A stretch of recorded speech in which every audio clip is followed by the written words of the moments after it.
Hello દર્શક મિત્રો, તમારું ગુજરાતી વાર્તા ચેનલમાં સ્વાગત છે। મિત્રો, વાર્તા શરૂ કરું તેના પહેલાં વિડીયો લાઇક કરીને ચેનલ સબસ્ક્રાઈબ કરી દો। સૂર્યકાંતનો મોટો દીકરો શાંતાદેવી માત્ર 16 વર્ષની ઉંમરે એક ગરીબ પરિવારની છોકરીને પરણીને ઘરે લાવે છે। તેનું નામ ઉર્મિલા છે। 2 દેવર અને 3 નણંદો સાથેના આ ભરેલા ઘરમાં તે સાવ નવા વાતાવરણમાં ડરીને એક ખૂણામાં બેઠી છે। એક તો નવી જગ્યા, ઉપરથી આટલું મોટું ઘર। તેના પિયરમાં તો એક નાનકડી ઝૂંપડી જેવું મકાન હતું અને અહીં આટલું મોટું મકાન જોઈને તેની આંખો ફાટી રહી હતી। અત્યારે બધા સંબંધીઓ ભેગા થયા છે, બધા હસી મજાક કરી રહ્યા છે, પણ ઉર્મિલાનું મન ગભરાયેલું છે, જાણે તેનું જીભ પર તાળું લાગી ગયું છે। તેને ડર છે કે ક્યાંક તેના મોઢેથી કોઈ ખોટો શબ્દ નીકળી ગયો તો બધા તેના પર હસશે અને ગુસ્સે પણ થશે। ત્યાં જ મોટી નણંદ સીતા હસતા હસતા રૂમમાં પ્રવેશે છે। તેને જોઈને ઉર્મિલા વધુ સંકોચાઈ જાય છે। સીતા તેની પાસે આવીને કહે છે, કેમ ભાભી, આટલા સંકોચાઈને કેમ બેઠા છો? વાત પણ નથી કરતા, જાણે કોઈ મૂર્તિ મૂકી હોય તેવું લાગી રહ્યું છે। આટલામાં જ વટલી નણંદ મીતા આવીને ધમકી આપે છે અને હસતા હસતા કહે છે, અરે નહીં દીદી, અમે સિંહ છીએ એટલે અમારાથી ડરીને સંતાઈ ગઈ છે। બધા હસી મજાકમાં વ્યસ્ત છે, લગ્નનો માહોલ છે, બધા મસ્તીના મૂડમાં છે, પણ કોઈ બિચારી ઉર્મિલા વિશે નથી વિચારી રહ્યું। એક તો નાની ઉંમર, ઉપરથી નવું ઘર અને બધા તેના માટે અજાણ્યા છે। મીતાએ આવીને ઉર્મિલાનો ઘૂંઘટ ઊંચો કર્યો તો તે ડરના માર્યા વધુ સંકોચાઈ ગઈ। જ્યારે તેનું મોઢું ઊંચું કર્યું તો જોયું કે તેની આંખો ભીની હતી। અરે અરે, રડો નહીં ભાભી, અમે તો ખાલી મજાક કરી રહ્યા હતા, અમારાથી ડરો નહીં। જો તમને સારું ન લાગતું હોય તો હવે અમે મજાક નહીં કરીએ। તમે અમારા ભાભી છો, થોડી મજાક કરવાનો હક તો અમારો પણ બને છે ને? મીતા ગંભીરતાનો ડોળ કરતા કહે છે અને દુપટ્ટાથી મોઢું દબાવીને હસવા લાગે છે। નાની નણંદ ગીતા, જે 10 વર્ષની છે, તેને આ હસી મજાક સૂઝતું નથી। પોતાની બહેનોને ભાભીની મજાક ઉડાવતા જોઈને તે ઉર્મિલાની પાસે જઈને બેસી જાય છે અને કહે છે, કેમ મારી ભાભીને હેરાન કરો છો દીદી? લો, આવી ગઈ ભાભીની ચમચી, સીતા હસતા હસતા કહે છે। અત્યારે તો આ હાલ છે સીતા દીદી, આગળ આગળ જુઓ શું થાય છે। મીતા જવાબ આપે છે, ઊભા રહો, હમણાં જ મમ્મીને કહું છું, તમે બંને બહુ તોફાની છો, અને તે ગુસ્સામાં ઉઠીને ત્યાંથી ચાલી જાય છે। નાની નણંદ ગીતા ઉર્મિલાની ખૂબ સારી સહેલી બની ગઈ। તે તેની સાથે ભળીને રહે છે અને તેની સાથે જ વાતો કરે છે। ભાભીનો પ્રેમ મેળવીને ગીતા પણ બહુ ખુશ છે। તેને તો એવું લાગી રહ્યું છે કે જાણે તેને કોઈ બહેનપણી મળી ગઈ હોય। મોટો દિયર સુમિત શહેરમાં નોકરી કરે છે, નાનો દિયર નવનીત કોલેજમાં ભણે છે, મોટી નણંદ સીતા ધોરણ 12માં ભણે છે અને મજલી મીતા ધોરણ 10માં ભણે છે। સીતાના લગ્નની ઘણી જગ્યાએ વાત ચાલાવી છે અને સંબંધો પણ આવી રહ્યા છે। કોઈ સારો છોકરો મળે તો લગ્નને નક્કી થઈ જશે। તેના સસરા વિનયકુમાર પડોશના ગામમાં સ્કૂલ માસ્ટર છે। સ્કૂલે જતા પહેલાં તેમના માટે નાસ્તો તૈયાર કરવો અને પછી બપોરનું ભોજન ટિફિનમાં ભરીને આપવું, આ બધી જવાબદારી હવે ઉર્મિલા પર આવી ગઈ છે। નાનકડી જીવ છે, પણ ગરીબ ઘરની હોવાને કારણે તેની માતાએ તેને બધા કામ શીખવ્યા છે। દોસ્તો, કહાની છેલ્લા સુધી જોજો। શાંતાદેવી આખો દિવસ પૂજા પાઠમાં જ વ્યસ્ત રહે છે। પહેલાં તો ઘરનું કામ કરી લેતા હતા, પણ વહુ આવ્યા પછી તો રિટાયર થઈ ગયા છે। પૂજા પાઠમાંથી ક્યારેક ફુરસદ મળે તો ઉર્મિલા સાથે મોઢું ચલાવી લે છે। હાથ પગ તો ચલાવતા નથી તો મોઢું તો ચલાવવું જ પડશે। વહુના કામથી ક્યારેક ખુશ થતા નથી। અરે, તે આ શું કરી નાખ્યું, આ કેમ ન કર્યું, આ વસ્તુ આવી નહોતી બનાવવાની, આ વસ્તુ આવી બનવી જોઈતી હતી, આજે દાળમાં વધારે મીઠું છે, આજે જાડી રોટલી બનાવી, આજે નાહવાનું પાણી વધારે ગરમ કરી નાખ્યું, આમાં થોડું ઠંડુ પાણી ભેળવી દે, આજે ચા સારી નથી બની, આમાં ખાંડ વધારે છે, કાલથી ઓછી ખાંડ નાખજે। દુનિયાભરની ફરિયાદો વહુથી રહે છે। વહુ બિચારી શું કરે? સાસુની વાતોમાં ફક્ત માથું હલાવી દે છે। ક્યારેક કંઈક વાત કરી દે તો પછી સાંભળવા મળે છે, તારી જીભ બહુ ચાલવા લાગી છે આજકાલ। જો કંઈ ન બોલે તો કહે, મૂંગી છે કે શું? મા બાપે વાત કરવાનું નથી શીખ્યું કે શું તને? જે હંમેશા માથું હલાવતી રહે છે, ક્યારેક કંઈક બોલી પણ દે મોઢેથી। મોટી નણંદ સીતાના લગ્ન નક્કી થઈ ગયા છે બીજા ગામના એક સ્કૂલ માસ્ટર સાથે, તો બધી જવાબદારી ઉર્મિલા પર આવી ગઈ છે। સગા સંબંધીઓ આવે તો તેમના માટે જાત જાતના વ્યંજનો બનાવવા, તેમની મહેમાનગીરી કરવી, ક્યાંક કંઈ કમી રહી જાય તો સાસુ પાસેથી ઠપકો મળે છે। હવે તો ઉર્મિલાને પણ સાસુની વાતો સાંભળવાની અને ચૂપ રહેવાની આદત પડી ગઈ છે। સવારે 5 વાગે ઉઠીને સૌથી પહેલાં ઘર અને આંગણું વાળવું અને સાફ કરવું ઉર્મિલાનું પહેલું કામ હોય છે। તેમાં જો જરા પણ વાર થઈ જાય તો સાસુની જીભ કાતરની જેમ ચાલવા લાગે છે। આટલી મોડે સુધી ના સૂઈ રહે, બહુ આળસી થઈ ગઈ છે આજકાલ, સમયસર ઉઠીને બધું કામ કર, આ જ અમારા ઘરનો નિયમ છે। ઉર્મિલાની આંખો ભીની થઈ જાય છે. સાસુની વાત સાંભળીને આટલું કામ કરું છું છતાંય શાંતિ નથી. કેવી વાતની ખુશ થશે ખબર નથી. ઘર અને આંગણું વાળીને સાફ કરીને નાહી ધોઈને તે જાય છે રસોડામાં. દરેકની ફરમાઈશ પૂરી કરવા માટે મોટી નણંદને બટાકાના પરાઠા ખાવા છે, મધ્યમ નણંદને પૂરી ખાવી છે, નાનીને હલવો ખાવો છે. સાસુને આ બધું પસંદ નથી તો તેમને રોટલી સાથે શાક ખાવું છે. બંને દેવરની ફરમાઈશો પણ અલગ હોય છે અને તે પણ ઉર્મિલાએ જ પૂરી કરવી પડે છે. કોઈનું મન થયું તો થોડો હાથ બટાવ્યો, નહીં તો બધા પોતાની મરજીના માલિક છે. એ મોટી નણંદ સીતાના લગ્ન નક્કી થઈ જાય છે. આ દરમિયાન ખબર પડે છે કે ઉર્મિલાને ગર્ભાવસ્થા છે, પરંતુ તેનાથી કોઈને શું ફરક પડે છે? ઉર્મિલા વગર તો કોઈ કામ પૂરું થવાનું નથી. સીતાના લગ્ન થઈ જાય છે અને તે સાસરે જાય છે, પણ જ્યારે પણ માયકે આવે છે ત્યારે ફરીથી ઉર્મિલા પાસે ફરમાઈશ કરે છે, ભાભી રોટલી શાક નથી ખાવું, આજે છોલે પૂરી ખાવાનું મન થઈ રહ્યું છે. બિચારી ઉર્મિલા મૂંગી બધી ફરમાઈશો પૂરી કરતી રહે છે. દોસ્તો, કહાની છેલ્લા સુધી જોજો અને ચેનલ સબસ્ક્રાઈબ કરી દો. ઉર્મિલાને 9મો મહિનો ચાલી રહ્યો છે, પણ કામમાંથી ક્યાં રજા મળી છે?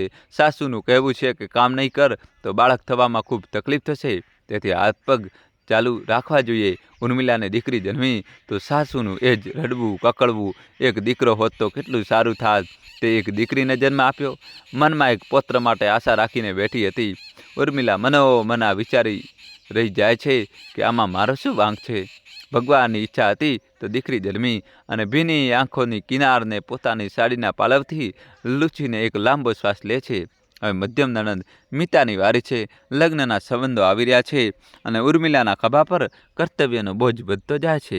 એક તો નાની દીકરીને સંભાળવી અને ઉપરથી ઘરનું બધું કામ સંભાળવું. બિચારી એક જીવ અને કામ 1000, જેમ કહેવાય છે ને, એક અનાર અને 100 બીમાર. એક કહેવત ઉર્મિલા પર લાગુ પડે છે. કોઈ કહે ઉર્મિલા ચા બનાવી દે, કોઈ કહે ઉર્મિલા બટાકાની વેફર તળી દે, કોઈ કહે ઉર્મિલા ભજીયા બનાવી દે. આજે ભજીયા ખાવાનું મન થઈ રહ્યું છે. બિચારી ઉર્મિલા હોઠ પર એક મીઠી સ્મિત લઈને દરેકની ફરમાઈશ પૂરી કરતી રહે છે. કામ કરતાં કરતાં ભલે ગમે તેટલી થાકી જાય, પણ ચહેરા પર કચકચ આવે તો ખેર નહીં. જો સાસુએ જોઈ લીધું તો ખેર નહીં. તરત બોલશે, ચહેરો કેમ આવો બનાવી રાખ્યો છે?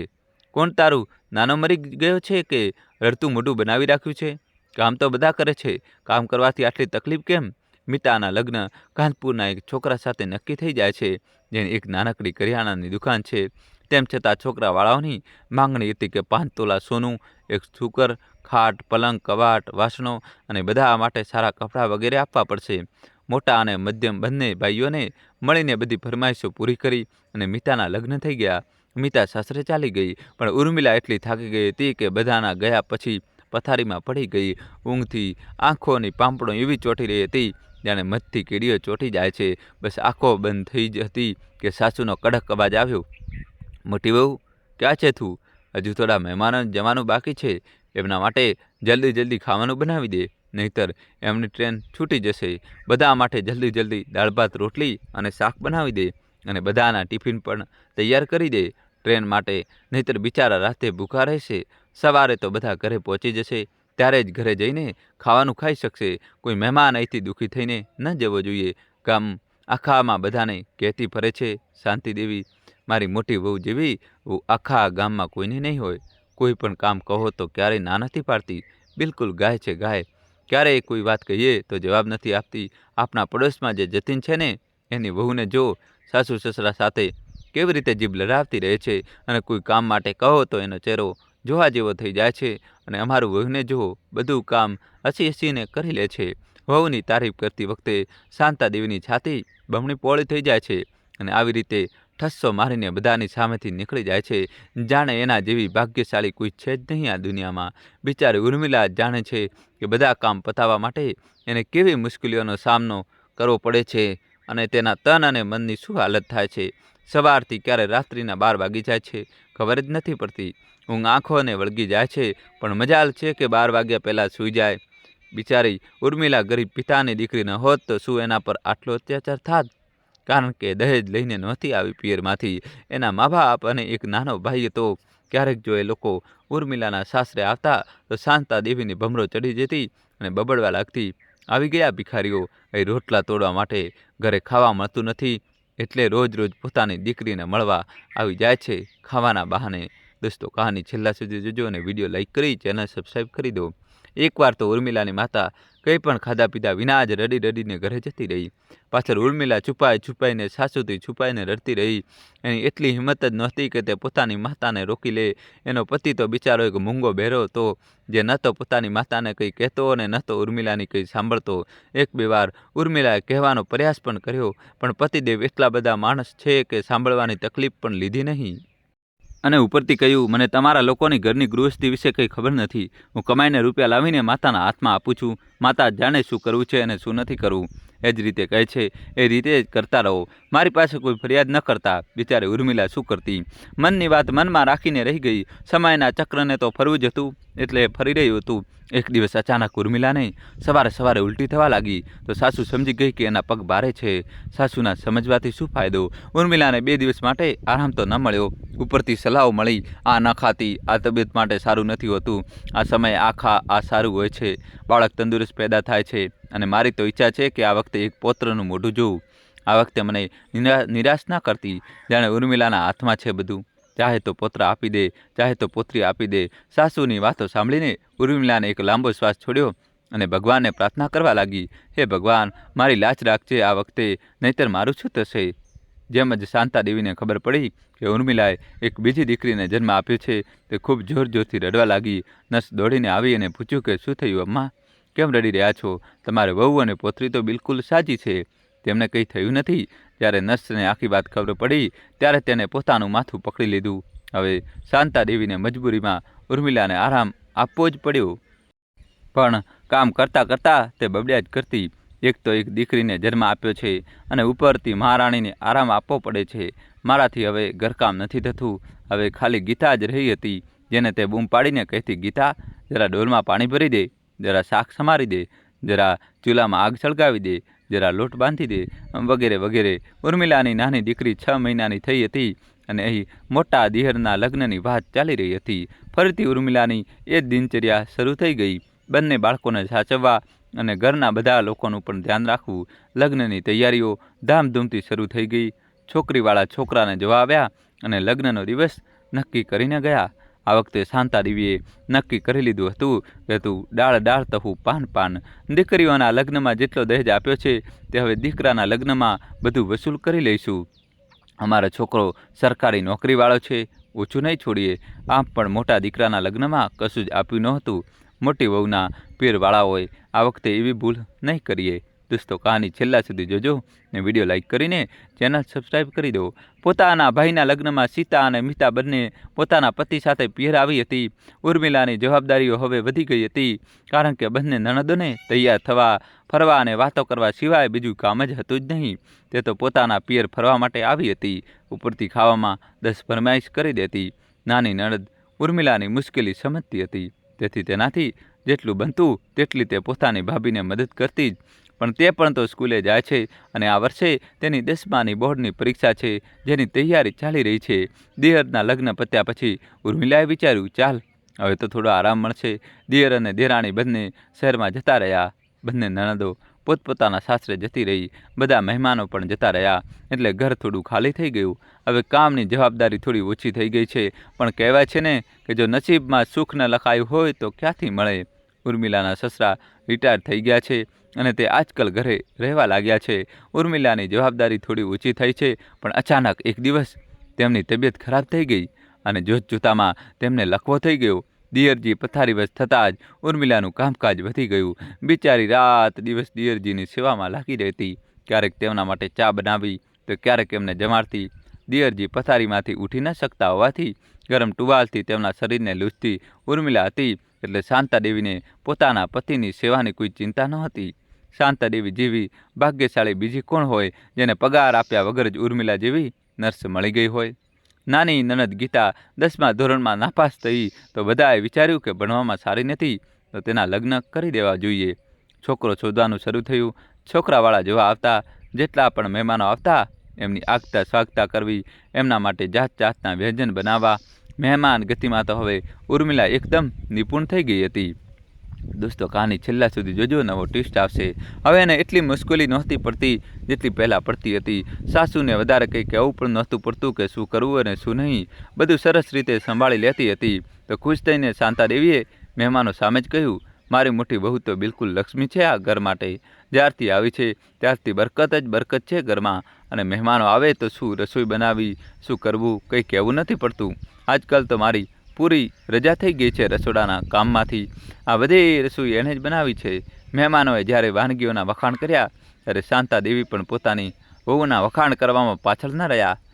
ઉર્મિલાના કાનોમાં વખાણના થોડા શબ્દો પડ્યા તો તે પણ ખુશ થઈ ગઈ. મનોમન વિચારવા લાગી કે સાસુમાં આજકાલ મારાથી ખુશ રહે છે, મારા કામથી ખુશ છે. ચાલ મારી મહેનત રંગ તો લાવી. અને એક સુંદર સ્મિત તેના ચહેરા પર ખીલી ગયું. મહેમાન ગતિ પછી થોડીવાર શાંતિથી ઉર્મિલા બેઠી હતી કે સાસુની જીભ ચાલવા લાગી. નિશ્ચિત થઈને આરામથી કેમ બેઠી છે?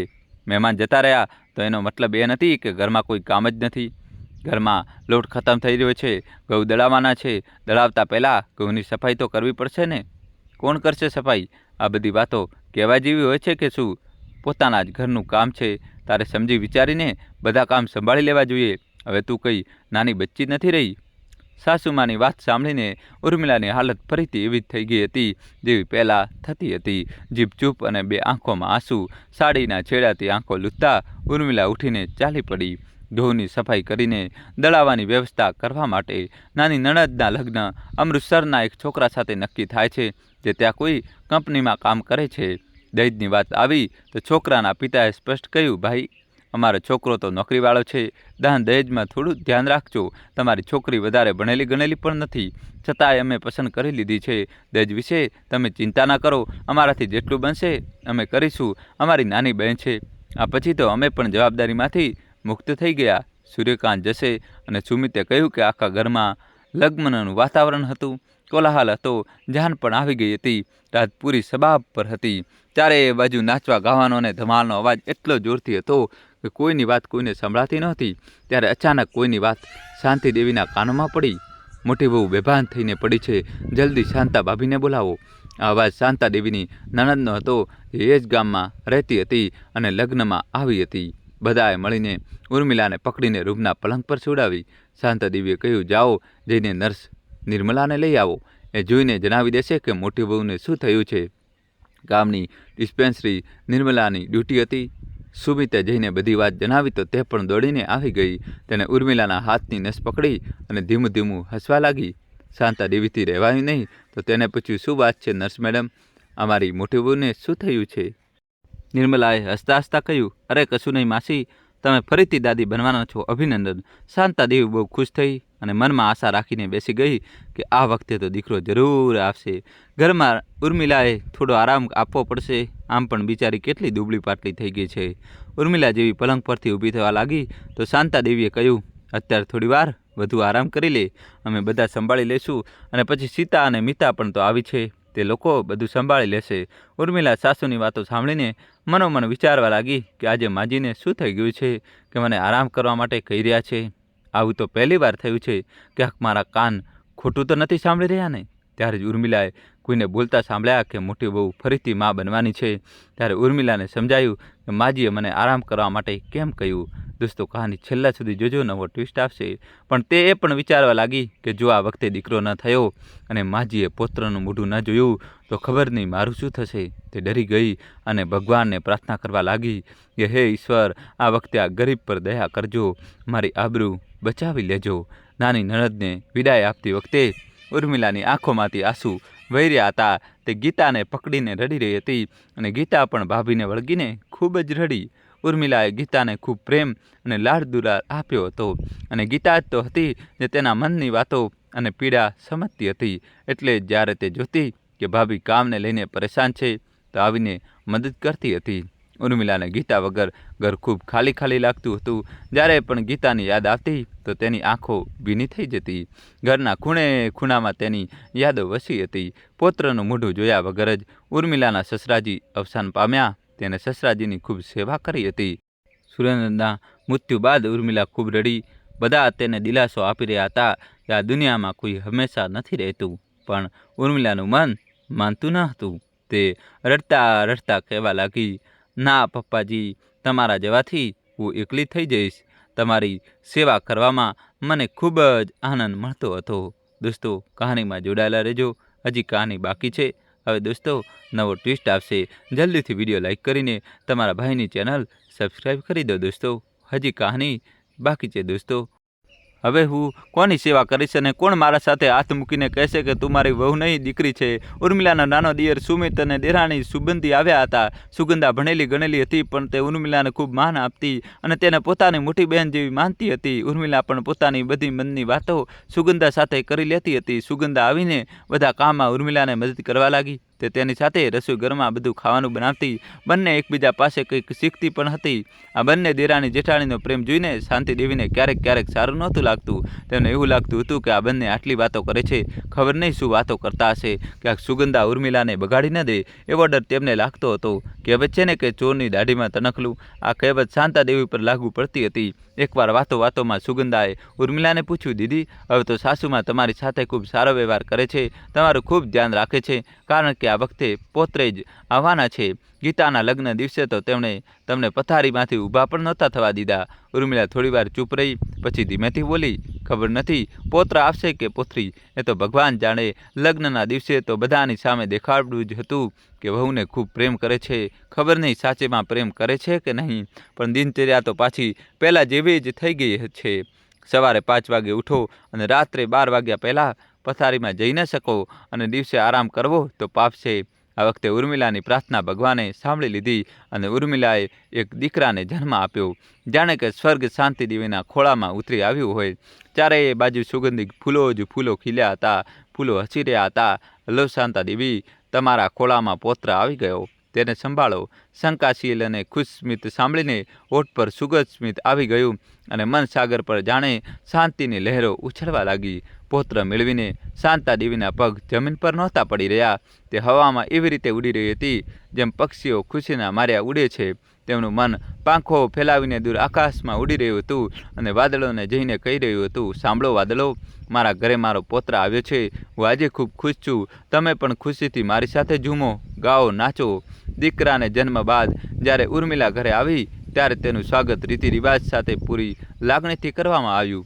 સાસુએ કહ્યું, મોટી વહુ, હવે તું 1 મહિના માટે પોતાના રૂમમાં જ આરામ કરજે અને મારા પોત્રની સારી રીતે દેખભાળ કરજે અને પોતાના સ્વાસ્થ્યનું પણ ધ્યાન રાખજે. રસોડાનું કામ તો હું સંભાળી લઈશ, તેની ચિંતા ન કરજે. ઉર્મિલાને લાગ્યું કે એકાએક તેનું સન્માન વધી ગયું છે.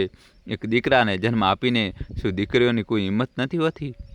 દીકરીઓને બધા લોકો આવી રીતે અલગ નજરથી કેમ જુએ છે? દીકરીઓનું પાલન પોષણ પણ જો યોગ્ય રીતે કરવામાં આવે તો દીકરીઓ પણ ઘણું બધું કરી શકે છે. હું તો વધારે ભણેલી નથી, પણ એટલું તો મને પણ સમજાય છે કે મારા માતા પિતાએ મને ભણાવી ગણાવી હોત તો આવી રીતે સાસરીમાં આવીને હંમેશા તિરસ્કાર તો સહન ન કરવો પડતો.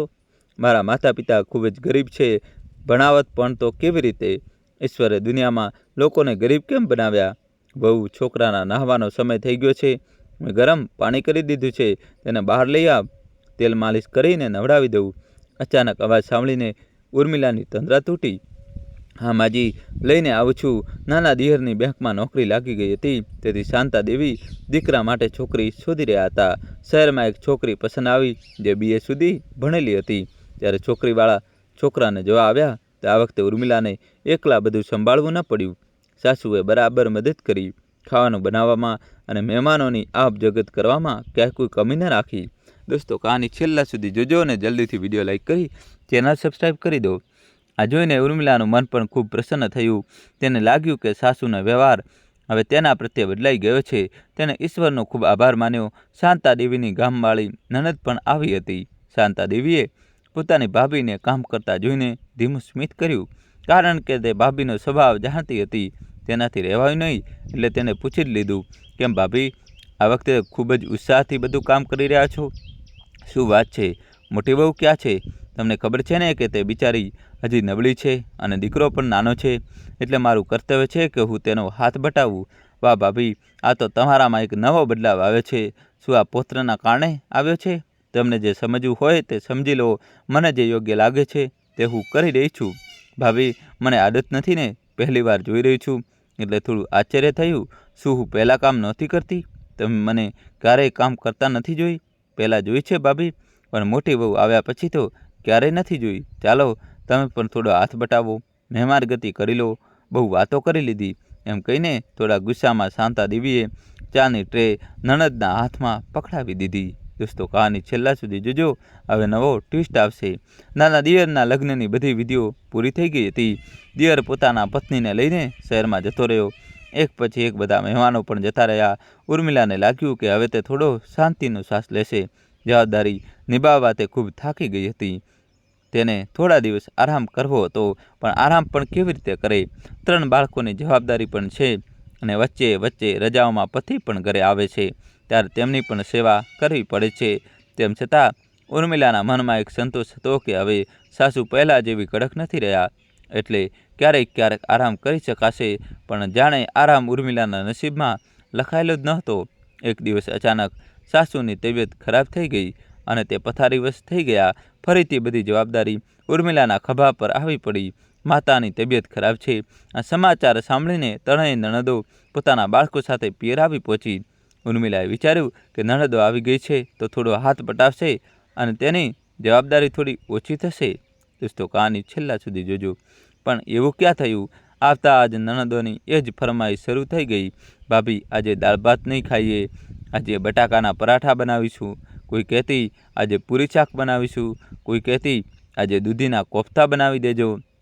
ઉર્મિલાએ વિચાર્યું હતું કે કદાચ બધા માતાની સેવા કરવા આવ્યા છે, પણ તેમને તો ફરવાની જ ફુરસદ નહોતી. રોજ કોઈને કોઈને મળવાના બહાને તૈયાર થઈને ફરવા નીકળી જતી અને ઘરે આવતા જ ખાવાની ફરમાઈશો કરતી. બાળકો પણ ખાવા માટે અલગ અલગ ફરમાઈશો કરતા, એટલે ઉર્મિલાની જવાબદારી વધુ વધી જતી હતી. ઉર્મિલાની સેવાના કારણે સાસુની તબિયતમાં થોડો સુધારો થયો. તે પથારીમાંથી ઊભા થઈને બેસવા લાગ્યા અને ધીમે ધીમે ચાલવા લાગ્યા. તેમણે પોતાની દીકરીઓની વર્તણૂક અને બાળકોની ધમાલ મસ્તી જોઈ તો મનોમન ખૂબ ગુસ્સો આવ્યો. દીકરીઓના આ પ્રકારના વર્તનને કારણે શાંતાદેવીના મનમાં વહુ પ્રત્યે દયાની ભાવના જાગી. શાંતાદેવી ખૂબ ગુસ્સે ભરાયેલા હતા. ત્યારે દીકરીઓ ફરીને ઘરે આવી ત્યારે તેમણે બધાને પોતાની પાસે બોલાવ્યા અને કહ્યું, મારી પાસે બેસો. માતાને ગુસ્સામાં જોઈને દીકરીઓ પણ ડરી ગઈ અને બેસી ગઈ. શાંતાદેવીએ ઘણી શાંતિથી કહ્યું, તમે લોકો અહીં શું કરવા આવ્યા છો? મને જોવા, સેવા કરવા કે ફરવા માટે? મમ્મી, તમે કેવી વાતો કરો છો? અમે તમને જોવા જ આવ્યા છીએ. મોટી દીકરી સીતાએ કહ્યું, તમારી તબિયત ખરાબ છે એ સાંભળીને અમે બધું છોડીને અહીં આવી ગયા અને તમે આવી વાતો કરો છો? વચલી દીકરી મીતાએ કહ્યું, મમ્મી, મારે ફરવા જવું નહોતું. હું ભાભીને મદદ કરવા માંગતી હતી, પણ દીદીઓ મને જબરજસ્તી પકડીને લઈ ગઈ. મમ્મી, મને માફ કરી દેજો, મારાથી ભૂલ થઈ ગઈ. નાની દીકરી ગીતાએ કહ્યું. દીકરીઓની વાતો સાંભળીને શાંતાદેવી પોતાનો ગુસ્સો રોકી ન શકી અને ગુસ્સામાં જ કહ્યું, જોઈ લીધું ને, મને સેવા પણ કરી લીધી મારી. હવે તમે લોકો તમારો સામાન ભેગો કરી લો અને પોતપોતાના ઘરે જાઓ. હવે એ જ તમારું ઘર છે. રોજ રોજ અહીં આવીને મારી ઉર્મિલાને હેરાન ન કરો. જો ઉર્મિલા ન હોત તો હું હજી જીવતી ન હોત. એની સેવાને કારણે જો હું અત્યારે ઉઠીને બેઠી છું. તમે લોકો તો મારી શકલ જોવા પણ મારી પાસે નહોતા આવતા. હવે એ જ મારી દીકરી છે, દીકરીથી પણ વધીને છે. જો કોઈ મારી દીકરીને હેરાન કરે તો ભૂલ મારી જ છે. જે મેં તમને લોકોને શરૂઆતમાં રોક્યા નહીં. તમે લોકો તમારી ભાભી સાથે હંમેશા ખોટું વર્તન કરતા રહ્યા અને હું ચૂપચાપ જોતી રહી. જો મેં તમને સારા સંસ્કાર આપ્યા હોત તો આ સ્થિતિ ક્યારેય ના આવત. મારા જીવતા મારી ઉર્મિલાને કોઈ હેરાન નહીં કરી શકે. આટલું કહીને શાંતાદેવી ઉઠીને રસોડામાં ગઈ. રસોડામાં જઈને જોયું તો ગીતા ત્યાં જ ભાભી પાસે બેઠી છે. તેણે ગીતાને કહ્યું, ગીતા, તું પણ જવાની તૈયારી કરી લે. હવે હું ઠીક થઈ ગઈ છું. હવે જઈને તારું ઘર સંસાર સંભાળ. માં, મને માફ કરી દો, મારાથી ભૂલ થઈ ગઈ. હવેથી આવી ભૂલ નહીં થાય. આંખોમાં આંસુ સાથે સીતાએ કહ્યું, માં, આજે તમે મારી આંખો ખોલી નાખી. ખરેખર તો અમારે તમારી સેવા કરવી જોઈતી હતી. પોતાની નજર નીચી કરીને મીતાએ કહ્યું, મેં બધું માફ કરી દીધું. મને કોઈની પણ કોઈ ફરિયાદ નથી. બસ દુઃખ એ વાતનું છે કે મારી પોતાની દીકરીઓએ મારી સંભાળ ન લીધી અને એક પારકી દીકરીએ જીવ લગાવીને મારી સેવા કરી અને મને મોતના મુખમાંથી બહાર કાઢી લાવી. આંસુના ટીપા શાંતાદેવીની આંખોમાં તરવા લાગ્યા તો તેને સાડીના પાલવથી પોતાની આંખો લૂછી લીધી. બીજા દિવસે સવારે ત્રણેય નણંદો પોતપોતાના ઘર તરફ રવાના થઈ ગઈ. ઘર ખાલી થઈ ગયું હતું. ઉર્મિલાએ બધું કામ પતાવીને થોડો આરામ કરવા માટે પોતાના રૂમમાં સૂતી હતી. ઉર્મિલાના દીકરા સાથે મનોમન ખોટું પણ લાગી રહ્યું હતું કે નણંદોને મમ્મીજીએ આવું કહ્યું, પણ મોઢેથી કંઈ બોલી શકી નહીં. સૌથી વધારે ગીતા માટે તેને ખોટું લાગી રહ્યું છે, કારણ કે ગીતા બીજી બહેનો કરતાં અલગ છે. વિચારતા વિચારતા થાકના કારણે તેની આંખો લાગી ગઈ હતી કે એક પરિચિત અવાજે તેની ઊંઘ તોડી. મમ્મી, ભૂખ લાગી છે, થોડા ભજીયા બનાવી દો ને, ચા સાથે ખાવા છે. ઉર્મિલાની મોટી દીકરી શીલા સ્કૂલેથી આવી અને મમ્મીને અવાજ લગાવ્યો. શીલાનો અવાજ શાંતિ દેવીના કાનોમાં પડ્યો. તેઓ મનોમન વિચારવા લાગ્યા કે શીલા પણ પોતાની ફોઈની રાહ પર ચાલી નીકળી છે. સમયસર તેને સાચી શિક્ષા આપવી પડશે, નહીં તો પાણી માથા પરથી જતું રહેશે અને હું હાથ ઘસતી રહીશ. દોસ્તો, કહાની છેલ્લા સુધી જોજો, નવો ટ્વિસ્ટ આવશે. ફરીથી હું આ ભૂલ નહીં કરું. મારી દીકરીઓને સમયસર સારી શિક્ષા આપી હોત તો આજે આવી નોબત જ ના આવત. આજે મારે પોતે તેમને કહેવું પડ્યું કે તમે પોતપોતાના ઘરે જતી રહો. બહાર નીકળતા શાંતિ દેવીએ શીલાને કહ્યું, શીલા, તું જા, તારા કપડાં બદલી લે અને હાથમાં ધોઈને મારી સાથે રસોડામાં આવ. આપણે બંને મળીને ભજીયા તળીશું અને ચા પણ બનાવીશું. મમ્મી થાકીને હમણાં થોડીવાર આરામ કરી રહી છે, તેને આરામ કરવા દે. ઘણા દિવસોથી તે ઘંટીની જેમ ફરી રહી છે, થાકીને લોથપોથ થઈ ગઈ હશે. છેવટે તે પણ તો એક માણસ છે ને. તારે તારી માની પરેશાની પોતે જ સમજવી પડશે. ઘરના કામકાજની જવાબદારી પોતે જ સંભાળવી પડશે. અત્યારથી થોડું ઘણું કામ કરવાની આદત પાડી લે તો આગળ જતાં કોઈ પરેશાની નહીં થાય. અત્યારે તારી ઉંમર જ શું છે? સ્કૂલેથી આવતા જ પોતાની માને આદેશ આપવા લાગી. સ્કૂલમાં એવું પણ શું થાક લાગે છે કે પોતે પોતાનું કામ ન કરી શકે? દાદીની વાતો સાંભળીને આજે પહેલીવાર શીલાને અહેસાસ થયો કે મા પણ તો એક માણસ છે, તેમને પણ થાક લાગે છે. જ્યારે હું મોટી થઈ છું અને થોડી સમજદાર થઈ છું ત્યારથી જોઈ રહી છું કે મા બધાની સેવા કરે છે. હવે હું મોટી થઈ ગઈ છું તો માને પણ મદદ કરવી જોઈએ. ચાલો આજથી જ સાચું કરવાનું શરૂ કરી જ દઈએ. આ બધી વાતો વિચારીને તે મનોમન ખુશીથી હસી પડી. ઠીક છે દાદી, તમે રસોડામાં જાઓ, હું ફ્રેશ થઈને આવું છું. બહુ મજા આવશે. આજે આપણે બંને મળીને ભજીયા પણ તળીશું અને ચા પણ બનાવીશું. મમ્મીને પણ આ ચા બનાવીને પીવડાવશું. અત્યારે મમ્મીને કંઈ કહેતા નહીં, મમ્મી જોશે તો બહુ ખુશ થઈ જશે. દોસ્તો, કહાની છેલ્લા સુધી જોજો અને ચેનલ સબસ્ક્રાઈબ કરી દો. શીલાએ ચહેરા પર એક સ્મિત ફેલાવતા મનમાં ઉમંગ અને તરંગ લઈને પોતાના પગલાં આગળ વધાર્યા. શીલાએ પોતાની દાદી સાથે મળીને ચા બનાવી અને પકોડા તળ્યા. પછી તેમના પ્લેટમાં સજાવીને ખુશી ખુશી પોતાની મમ્મીના રૂમ તરફ ચાલી. દરવાજો ખોલીને અંદર જઈને જોયું તો મમ્મી હજી પણ સૂઈ રહી હતી. પહેલાં તો તેનું મન ન થયું કે મમ્મીને જગાડે નહીં, તેમને આરામ કરવા દે, પરંતુ તેના મનમાં એટલી બધી ખુશી હતી કે તે વધારે રાહ જોઈ શકી નહીં.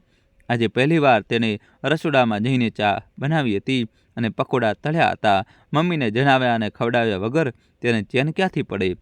તેણે ધીમેથી અવાજ લગાવ્યો, મમ્મી, મમ્મી, હવે ઉઠો મમ્મી, ઉઠીને જુઓ, મેં આજે મારા હાથે ચા બનાવી છે અને પકોડા તળ્યા છે. તમારા માટે પણ લઈને આવી છું. કાનોમાં કોઈનો અવાજ પડ્યો તો ઉર્મિલાની ઊંઘ તૂટી ગઈ. તેને આંખો ખોલીને જોયું તો સામે હાથમાં ટ્રે લઈને શીલા ઊભી છે. તે અચાનક ઉઠીને બેસી ગઈ. શું વાત છે બેટા? ચા કોણે બનાવી અને આ પકોડા કોણે તળ્યા? આશ્ચર્યથી ઉર્મિલાએ પૂછ્યું. મમ્મી, મેં અને દાદીએ મળીને બનાવ્યા છે, તમારા માટે લઈને આવી છું, ખુશી વ્યક્ત કરતા શીલાએ હસતા હસતા કહ્યું. દીકરીના મોઢે આ વાત સાંભળીને ઉર્મિલાને ખુશી થઈ અને તે મનોમન વિચારવા લાગી, સાસુમાં આજે મારા માટે વિચારે છે. તેમનામાં ઘણો બદલાવ આવી ગયો છે, પરંતુ તેમને તકલીફ આપવી પણ યોગ્ય નથી. હજુ તેમની તબિયત સંપૂર્ણપણે ઠીક નથી. આજે ચા અને પકોડામાં થોડા વધારે જ સ્વાદ લાગી રહ્યા છે. દીકરીના હાથના બનેલા છે તો સ્વાદ કેમ ન હોય? ખુશીથી પોતાને રોકી શકી નહીં અને કહ્યું, પકોડા તો તમે અને દાદીએ મળીને મોટા જ સરસ બનાવ્યા છે. બસ મારા તો સુખના દિવસો આવી ગયા. મારી દીકરી મોટી અને સમજદાર થઈ ગઈ છે. પછી સાસુ તરફ જોઈને ઉર્મિલાએ કહ્યું, માં, તમે શા માટે તકલીફ લીધી? મને બોલાવી લીધી હોત. તમારી તબિયત હજી ઠીક નથી. હવે હું પહેલાં કરતાં સારી છું બહુ. શીલાને પણ થોડું ઘણું કામ શીખવાડી દેજે. ધીમે ધીમે પોતાનું કામ કરવાનું શીખી જશે તો તને થોડો આરામ મળી જશે. મારી જેમ ભૂલ ન કરતી. જો મેં મારી દીકરીઓને સમયસર બધું શીખવાડી દીધું હોત તો આજે વાત આટલી આગળ ન વધત. થોડા ઉદાસ થતાં શાંતાદેવીએ કહ્યું, જેમ જેમ શીલા મોટી થવા લાગી તેમ તેમ સમજદાર બનવા લાગી. એક તો માની દેખરેખમાં બધા કામ શીખવા લાગી અને દાદી પણ તક મળતા કંઈક ને કંઈક શીખવાડી દેતા. જોતજોતામાં શીલા ધોરણ 12માં પહોંચી ગઈ. બાળપણથી જ ગામની નર્સને જોઈને તેના મનમાં એક સપનું ઉગી નીકળ્યું, જેને પૂરું કરવાનો સમય હવે આવી ગયો હતો. દોસ્તો, કહાની છેલ્લા સુધી જોજો. હવે નવો ટ્વિસ્ટ આવશે. વિડીયો લાઈક કરી દો. તેણે ઘરમાં પોતાની ઈચ્છા જણાવી કે તે નર્સ બનવા માગે છે. શીલા નર્સ બની ગઈ અને બીજી દીકરીએ BAનો અભ્યાસ પૂરો કર્યો તો ઉર્મિલા અને સૂર્યકાંતજીએ વિચાર્યું કે બંને દીકરીઓના લગ્ન કરીને પોતાની જવાબદારીથી મુક્ત થઈ જાય. બંને દીકરીઓ માટે સારું ઘર જોઈને સંબંધ નક્કી કર્યો અને થોડા સમય પછી ધામધૂમથી બંનેના લગ્ન કરી દીધા. આ દરમિયાન શાંતાદેવીની તબિયત બગડી અને તેઓ આ દુનિયા છોડીને ચાલ્યા ગયા. હવે સૂર્યકાંત પોતાની નોકરી પર જતા રહ્યા અને દીકરો રવિ પણ શહેરમાં નોકરી કરતો હતો. તે પણ પોતાની નોકરી પર જતો રહ્યો અને ઘરે એકલી રહી ગઈ ઉર્મિલાને એકલા ઘરમાં રહેવું ગમતું ન હતું. ત્યારથી તેને ફોન કરીને સૂર્યકાંતને પોતાની પાસે બોલાવી લીધા. સૂર્યકાંત થોડા દિવસ રોકાઈને ઉર્મિલાને પોતાની સાથે શહેરમાં લઈ ગયો. બંને ખુશી ખુશી રહેવા લાગ્યા. ઉર્મિલાને લાગ્યું કે હવે દીકરાની વહુ આવી જાય તો હું નિશ્ચિત થઈ જાઉં, પરંતુ ઉર્મિલાને શું ખબર હતી કે હવે તેની જિંદગીમાં એક મોટું તોફાન આવવાનું હતું. ખરી વાત છે કે સમય ઝડપથી પસાર થાય છે. મહિનાઓ અને વર્ષો વીતતા ગયા અને એક દિવસ, બસ હવે બહુ થઈ ગયું, મારા આટલા સુંદર ઘરમાં હું તમારી એ વૃદ્ધ અને અભણ માતાને મારી સાથે રાખી શકતી નથી, તો તેમને ક્યાંક બીજે વ્યવસ્થા કરો. પહેલાંની વાત અલગ હતી. જ્યારે પિતાજી હતા ત્યારે તે ઘરનું કામકાજ પણ કેટલી સારી રીતે કરી લેતા હતા અને મારા મિત્રો સામે ક્યારેય આવતા ન હતા, પરંતુ પિતાજીના ગયા પછી તો તેમણે રસોડામાં જવાનું પણ છોડી દીધું. જ્યારે જુઓ ત્યારે ખાસીને મારી શૈલીઓ સામે આવી જાય છે. મારી કેટલી બેઇજ્જતી થાય છે. હું કહું છું, તમે તેમને વૃદ્ધાશ્રમ કેમ નથી મૂકી આવતા? અથવા તમારી બંને બહેનોને તો તેમની માતા સાથે બહુ લગાવ છે, લઈ જાય ને 6 મહિના માટે તેમને પોતાની સાથે. અમિતા પોતાના પતિ રવિને કહે છે. રવિ બોલ્યો, તારું મગજ ખરાબ થઈ ગયું છે કે શું? પિતાજીના ગયા પછી માં એકલી પડી ગઈ છે. આવા સમયે હું તેમને વૃદ્ધાશ્રમમાં કેવી રીતે મૂકી શકું? અને માની જવાબદારી દીકરાની હોય છે, પછી હું મારી બહેનોને તેમની જવાબદારી કેવી રીતે આપી શકું? અમિતા બોલી, ઓહ વાહ, લેવાની વારી આવે તો દીકરા દીકરી એક થઈ જાય છે અને સેવાના સમયે નહીં. રવિ બોલ્યો, કરી તો રહી છે મારી બહેન પોતાના સાસુ સસરાની સેવા, એ તેની જવાબદારી છે અને મારી માની જવાબદારી મારી છે. તું આ વાત કેમ નથી સમજતી? અમિતા ગુસ્સામાં બોલી, હું પૂછું છું, તમે તેમને ઓલ્ડ એજ હોમમાં મૂકવા જશો કે નહીં?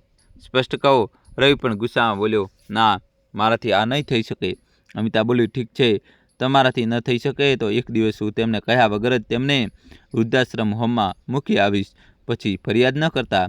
આટલું કહીને અમિતા પગ પછાડતી ત્યાંથી જતી રહી. સમય વીત્યો. લગભગ 3 મહિના પછી એક દિવસ રવિ ઓફિસથી ઘરે આવીને પોતાના રૂમમાં લેપટોપ પર કામ કરી રહ્યો હતો અને ત્યાં જ બીજા રૂમમાં અમિતા પોતાની સહેલી સોની સાથે ફોન પર વાત કરી રહી હતી. અરે યાર, આજે તો હું એટલી ફ્રી થઈ ગઈ છું કે શું કહું. સાસુ નામની બિલાડીથી હવે મારો પીછો છૂટ્યો. ચાલ ને કાલે મોલમાં જઈને પાર્ટી કરીએ. રવિના કાનોમાં જ્યારે આ વાત ગઈ તો તે ખૂબ દુઃખી થયો અને મનોમન વિચારવા લાગ્યો, આખરે અમિતા માને વૃદ્ધાશ્રમ હોમમાં મૂકી જ આવી. હું પણ કેવો કમનસીબ છું જે પોતાની મા માટે કંઈ ન કરી શક્યો. આજ વિચારતા રવિ તે દિવસોને યાદ કરવા લાગ્યો. ત્યારે તેણે પોતાની મરજીથી અમિતા સાથે લગ્ન કર્યા હતા અને તેના માતા પિતાએ પણ તેની ખુશી માટે આ સંબંધમાં હા ભણી હતી. દોસ્તો, કહાની છેલ્લા સુધી જોજો, હવે નવો ટ્વિસ્ટ આવશે. વિડીયો લાઇક કરીને ચેનલ સબસ્ક્રાઈબ કરી દો. ખરેખર 1.5 વર્ષ પહેલાં જ રવિએ અમિતા સાથે પ્રેમ લગ્ન કર્યા હતા. લગ્ન પહેલાં જ્યારે રવિએ અમિતાને કહ્યું કે તમે તો મોટા ઘરની દીકરી છો, શું તમે મારા પરિવારમાં એડજસ્ટ થઈ જશો? મારા માતા પિતા અને મારી 2 બહેનો પણ મારા ઘરે છે. જોકે બંને બહેનોના લગ્ન થઈ ગયા છે અને પપ્પા હજી નોકરી કરી રહ્યા છે, પણ થોડા સમય પછી તે નિવૃત્ત થઈ જશે. ત્યારે અમિતાએ તરત કહ્યું, હા, તમે કેવી વાતો કરી રહ્યા છો? તમારો પરિવાર મારો પરિવાર હશે અને જ્યારે મેં તમને પસંદ કર્યા છે તો તમારો પરિવાર તમારાથી અલગ કઈ રીતે હોઈ શકે? આ વાત સાંભળીને રવિ ખૂબ ખુશ થયો કે ભવિષ્યમાં ઘર પરિવારમાં કોઈ મુશ્કેલી નહીં આવે. ધીમે ધીમે સમય પસાર થવા લાગ્યો. લગ્ન પછી જ્યારે પણ રવિને સમય મળતો તે અમિતાને લઈને પોતાના માતા પિતાને મળવા જતો. તેઓ પણ પોતાના દીકરા અને વહુ પર ખૂબ પ્રેમ વરસાવતા. રવિના પિતા નોકરી કરતા હતા એટલે ક્યારેય દીકરા પાસેથી 1 રૂપિયો પણ ન લેતા.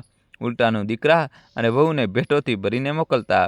બંને દીકરીઓને પણ કોઈ વસ્તુની કમી ન હતી અને લેવડ દેવડ માતા પિતા જ કરતા હતા, એટલે અમિતા પણ તેમની સાથે હળીમળી ગઈ હતી. થોડા મહિનો પછી રવિના પિતા સૂર્યકાંતની નિવૃત્ત થયા. તે રવિને બોલ્યા, બેટા, હું ગામમાં તારી મા સાથે જીવન જીવવા માંગુ છું, પણ તારી મા તો તારી સાથે રહેવા માગે છે. હવે તું જ કહે કે અમે શું કરીએ? રવિએ આખી વાત અમિતાને કહી તો અમિતા બોલી, હા, એમાં ખોટું શું છે? તેમને અહીં લઈ આવો. વળી પપ્પાજી પાસે પૈસાની કમી નથી. આપને આના કરતાં મોટું ઘર ભાડે લઈ લઈશું અને બંને સાસુ વહુ મળીને ઘરનું કામ કરી લઈશું. આ સાંભળીને રવિ ખૂબ ખુશ થયો અને માતા પિતાને પોતાની સાથે લઈ આવ્યો. ધીમે ધીમે રવિના મા ઉર્મિલાજીએ ઘરની બધી જવાબદારી પોતાના ખભા પર લઈ લીધી. અમિતા તો આ ઈચ્છતી જ હતી. એક દિવસ રવિ ઘરે ન હતો ત્યારે અમિતાએ પોતાના સસરાને કહ્યું, પપ્પાજી, કેમ ના આપણે 6 મહિનાનું ભાડું પહેલાં જ ભરી દઈએ? જો ક્યારેક સમયસર ભાડું ના આપ્યું તો દંડ ભરવો પડશે અને રવિ ઘરે નથી અને મારો પણ હાથ ખાલી છે, તો શું તમે 6 મહિનાનું ભાડું આપી દેશો? સૂર્યકાંતજી હસીને બોલ્યા, અરે બહુ, આ પણ કંઈ કહેવાની વાત છે? હમણાં જ નિવૃત્તિના પૈસા મળ્યા છે. 6 મહિના શું, હું આખા વર્ષના પૈસા જમા કરાવી દઉં છું. મારું બધું જ તમારા ચાનું જ તો છે. આ વાત જેવી અમિતાએ સાંભળી તેના મગજની ઘંટડી વાગી અને તે મનોમન વિચારવા લાગી, આ તો મારી નણંદોને મારા ભાગીદાર બનાવી રહ્યા છે. ધીમે ધીમે સમય પસાર થવા લાગ્યો. અમિતા પોતાના સાસુ સસરાના ખાવા પીવામાં કાપ મૂકવા લાગી. ફ્રીજનું વાસી ખાવાનું તેમને ખવડાવીને પોતે તાજું ખાવાનું ખાતી. તેના કારણે સૂર્યકાંતજીનો અસ્થમા ખૂબ વધી ગયો. એક દિવસ તેમને અસ્થમાનો એટેક આવ્યો અને બીજી બીમારીઓએ પણ તેમના શરીરમાં પોતાનું ઘર બનાવી લીધું અને તે આ દુનિયા છોડીને જતા રહ્યા. દોસ્તો, કહાની છેલ્લા સુધી જોજો અને વિડીયો લાઈક કરીને ચેનલ સબસ્ક્રાઈબ કરી દો. પિતાના ગયા પછી રવિએ પોતાની માને પોતાની સાથે રાખવાનો નિર્ણય કર્યો. અમિતા પણ ખુશ હતી કે ચાલો એક બોજ તો ઓછો થયો. સમય પસાર થયો. એક દિવસ અમિતાના ઘરે કીટી પાર્ટી ચાલી રહી હતી. તે પોતાની સહેલીઓ સાથે હસી મજાકમાં મગ્ન હતી. ત્યારે ઉર્મિલાજી જે પોતાના રૂમમાં જોર જોરથી ખાંસી રહ્યા હતા, તેમના ખાંસવાનો અવાજ ડ્રોઈંગ રૂમ સુધી આવવા લાગ્યો. એટલામાં અમિતની સહેલી રીમા બોલી, યાર અમિતા, ક્યાંક તારી સાસુની બીમારી આપણને લોકોને ન લાગી જાય અને આપણું છોડ, પહેલાં પોતાના વિશે વિચાર. હજી તો તારા લગ્નને કેટલો સમય થયો છે? દોસ્તો, જલ્દીથી વિડીયો લાઈક કરી દો. રેવતીએ પૂછ્યું કે તમે ક્યાં સુધી સાસુ નામની ઘંટડી તમારા ગળામાં લટકાવશો? તમને ખબર છે કે મેં તો મારી સાસુને 1 મહિના પહેલાં જ મારા ઘરેથી બહાર કાઢી મૂકી છે. આટલું સાંભળતા જ મિતાની અન્ય બહેનપણીઓ પણ રેવતી સાથે હસવા લાગી. અમિતાની બહેનપણીઓએ જે કહ્યું તે વાત તેના મગજમાં ઘર કરી ગઈ. પાર્ટી સમાપ્ત થઈ ગઈ, પણ રેવતીની વાતો અમિતાના મગજમાં ઘૂમતી રહી. રાત્રે જ્યારે તે સૂઈ રહી હતી ત્યારે વારંવાર પડખા બદલી રહી હતી અને વારંવાર તેના મગજમાં તે વાત ગુંજી રહી હતી. પછી રવિએ કહ્યું, આખરે તું શું વિચારી રહી છે કે વારંવાર પડખા બદલી રહી છે? અમિતા બોલી, જો તમને ખોટું ન લાગે તો એક વાત કહું, કેમ ના આપણે મમ્મીજીને વૃદ્ધાશ્રમમાં મૂકીને આવીએ? રવિ ઊભો થઈને બેસી ગયો અને બોલ્યો, શું? આખરે તારા મગજમાં આ વિચાર ક્યાંથી આવ્યો? ક્યાંક આ ખોટી વાત તારી બહેનપણીઓ તો નથી શીખવી રહી ને? યાદ રાખ, માણસનો સ્વભાવ હોય છે કે ખોટી વાતો તરફ તે જલ્દી આકર્ષાય છે, તો એવી બહેનપણીઓથી દૂર રહે અને ફરીથી આવી વાતો ન કરતી. આટલું કહીને રવિ સૂઈ ગયો. તે દિવસ પછી અમિતાને તેની સાસુ કાંટાની જેમ ખૂંચવા લાગી અને હવે તે તેમની સાથે ન તો બરાબર વાતો કરતી અને ન તો તેમની પાસે બેસતી. અહીં સુધી કે જ્યારે અમિતાને બંને નણંદો ઘરે આવતી ત્યારે તેમની સાથે પણ તે સારો વ્યવહાર કરતી ન હતી, જેનો રવિએ પણ અનુભવ કર્યો. તેણે અમિતાને ખૂબ સમજાવવાનો પ્રયાસ કર્યો, પણ તેણે એક ન સાંભળી.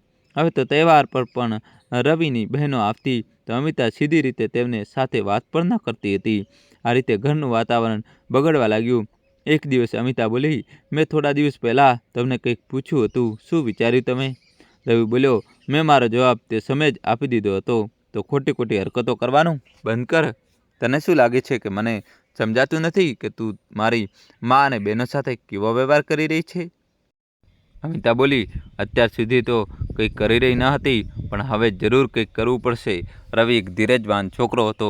તે એવું વિચારીને દરેક વખતે ચૂપ થઈ જતો હતો કે અમિતાને એક દિવસ સંબંધોનું મહત્ત્વ સમજાઈ જશે, પણ એવું થયું નહીં અને આજે તો અમિતાએ હદ જ કરી દીધી.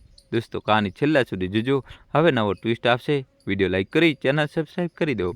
રવિના ઓફિસે જતાં જ તે પોતાની સાસુને મંદિર લઈ જવાના બહાને વૃદ્ધાશ્રમમાં મૂકી આવી. અચાનક અમિતા બાલ્કનીમાં આવી અને ચાનો કપ રવિ તરફ લંબાવતા બોલી, કેટલું સરસ વાતાવરણ છે ને, અને ઘરમાં કોઈ નથી, બસ હું અને તમે. રવિ પોતાની યાદોમાંથી બહાર આવ્યો. તેને પોતાની કાયરતા પર ખૂબ ગુસ્સો આવી રહ્યો હતો. તેને બસ હામાં જવાબ આપ્યો અને થોડીવાર પછી ત્યાંથી જતાં જતાં કહ્યું, મા વિના ઘર સૂનું સૂનું લાગે છે, પણ તને શું, તું ખુશ રહે. આટલું કહીને તે જતો રહ્યો. બીજા દિવસે રવિ ઓફિસ ગયો અને પછી ત્યાંથી જ તે તેની માતાને મળવા ગયો. તેમની ગોદમાં માથું રાખીને તે ખૂબ જ રડ્યો અને બોલ્યો, માં, હું કેટલો કમનસીબ છું કે તમારા માટે કંઈ કરી શક્યો નહીં. ત્યારે ઉર્મિલાજી બોલ્યા, બેટા, હું તને દોષી માનતી નથી. કદાચ આ કષ્ટ મારા નસીબમાં લખેલું હશે, તેથી સહન કરી રહી છું. મારા બાળક, તું સુખી રહે, મને બીજું કંઈ જોઈતું નથી. બસ તું મને મળવા આવતો રહેજે.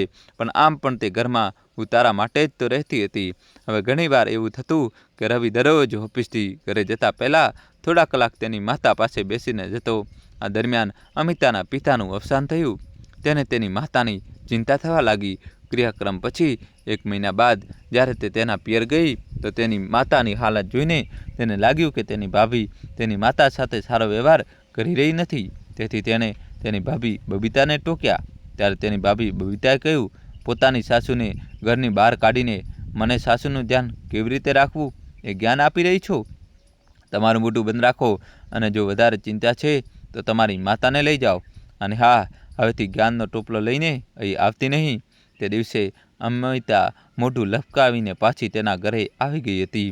2-3 દિવસ પછી અમિતા પાસે ફોન આવ્યો કે તમારી માતા વૃદ્ધાશ્રમમાં છે અને ખૂબ બીમાર છે. આ સાંભળીને તેને આશ્ચર્ય થયું કે હજી તો તે માતાને મળીને આવી હતી. તેણે વૃદ્ધાશ્રમનું નામ પૂછ્યું. જ્યારે તેને સરનામું મળ્યું તો તેને વિશ્વાસ થયો નહીં, કારણ કે આ એ જ વૃદ્ધાશ્રમ હતું જ્યાં અમિતા ક્યારેક તેની સાસુને જૂઠું બોલીને મૂકી આવી હતી. પછી તેને હિંમત ભેગી કરી અને તરત જ તે વૃદ્ધાશ્રમ પહોંચી. ત્યાંનું દ્રશ્ય જોઈને તે આશ્ચર્યચકિત થઈ ગઈ.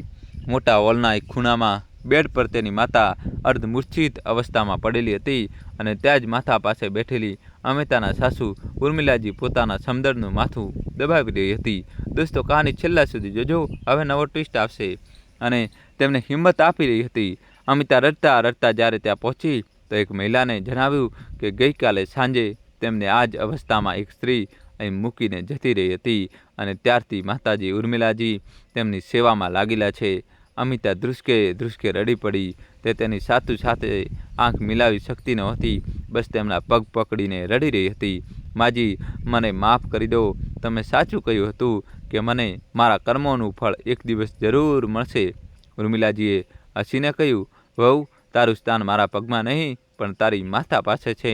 કોઈ પણ સ્ત્રી પોતાની સાસુને દુઃખ આપતી વખતે એ ભૂલી જાય છે કે દુનિયાના કોઈ ખૂણામાં તેની પણ કોઈ માતા છે. પોતાના ઘરમાં તો તે સાસુથી છુટકારો મેળવી લે છે, પણ કદાચ એ ભૂલી જાય છે કે જ્યારે તેની પોતાની માતા પણ ક્યાંક આવા જ દુઃખનો સામનો કરશે ત્યારે શું થશે. પણ આ વાતો છોડો. મેં જે કર્યું તે મારી ફરજ હતી અને તું તો બસ તારી માતા પાસે બેસ, તેમને સારું લાગશે. સાસુના મોઢેથી મધુર શબ્દો સાંભળીને અમિતાની આંખોમાં આંસુ ભરાઈ આવ્યા. તે તેમના પગ પકડીને બોલી, મને માફ કરી દો માજી. મેં તમારી સાથે ખૂબ જ ખરાબ વર્તન કર્યું, છતાં પણ તમે મારી માતાની સંભાળ લીધી. હું કેવી રીતે ભૂલી ગઈ કે મારી માતા પણ કોઈની સાસુ છે. તમારું એક એક વચન બિલકુલ સાચું છે. મેં તમારી પાસેથી તો છુટકારો મેળવી લીધો, પણ મારા કર્મોએ મારી માતાને અહીં પહોંચાડી દીધી. દોસ્તો, જલ્દીથી વિડીયો લાઈક કરી દો. સાસુ બહુની વાતો સાંભળીને લોકોને કંઈ કહેવાની જરૂર ન પડી. બધા સમજી ગયા કે અમિતા પોતાની ભૂલ માટે તેની સાસુ પાસે માફી માંગી રહી છે અને ક્યાંક ને ક્યાંક બાળકોના કર્મોની સજા માતા પિતાએ પણ ભોગવવી પડે છે. બીજા દિવસે તે વૃદ્ધાશ્રમનું દ્રશ્ય બદલાઈ ગયું હતું. અમિતા તેની સાસુને પાછી ઘરે લઈ જવા માટે તેમનો સામાન પેક કરી રહી હતી તો બીજી તરફ તેની ભાભી પોતાના આંસુઓથી તેની સાસુના પગમાં ઝૂકીને તેમની પાસે માફી માંગી રહી હતી અને કહી રહી હતી, મને મારી ભૂલનો અહેસાસ થયો છે મમ્મીજી, ચાલો આપણે ઘરે જઈએ. જો આજે હું તમારી પાસેથી છુટકારો મેળવીશ તો આવતીકાલે હું પણ આ જ અવસ્થામાં મળીશ. ત્યાં ઊભેલા વૃદ્ધાશ્રમના બધા સંચાલકો ભાવુક થઈ ગયા અને બાકીની વૃદ્ધ મહિલાઓ પર નજર નાખીને તેમણે રવિને કહ્યું, રવિભાઈ, તમે હિંમત ભેગી કરી, તમારા સાસરીઓને સમજાવ્યા અને આજે જુઓ તમારી પત્ની અને તેમની ભાભીને પોતાની ભૂલનો અહેસાસ થઈ ગયો છે. હવે બસ ભગવાનને એટલી જ પ્રાર્થના છે કે બાકીની માતાઓનું જીવન પણ સુધરી જાય અને તેમના પોતાના આવીને તેમને લઈ જાય. જે લોકો પોતાના માતા પિતાથી છુટકારો મેળવે છે તો એ કેમ ભૂલી જાય છે કે તેમના માતા પિતા પણ ક્યાંક આવી જ પરિસ્થિતિમાંથી પસાર થયા હશે અથવા ભવિષ્યમાં તેમને પણ આવી સ્થિતિનો સામનો કરવો પડશે. પરંતુ એ જરૂરી નથી કે દરેક વખતે વહુને પોતાની ભૂલનો અહેસાસ થઈ જાય. તેથી સારું રહેશે કે માતા પિતા પણ ભવિષ્યની પરિસ્થિતિઓ માટે પોતાને તૈયાર રાખે. તો મિત્રો, તમને આ વાર્તા કેવી લાગી? જો સારી લાગી હોય તો વિડીયોને લાઇક કરજો અને અમારી ચેનલને સબસ્ક્રાઈબ કરજો. અને મિત્રો, તમે કયા શહેરથી કયા ગામથી સ્ટોરી જોઈ રહ્યા છો એ કોમેન્ટ્સમાં તમારે ગામનું નામ લખવું જ પડશે. અને જતાં જતાં દોસ્તો કોમેન્ટ્સમાં જય શ્રી કૃષ્ણ લખી દો. વિડીયો લાઇક કરીને તમારા ભાઈ માટે ચેનલ સબસ્ક્રાઈબ કરી દો. અને દોસ્તો કોમેન્ટ્સમાં જય શ્રી કૃષ્ણ લખવું જ પડશે. આભાર.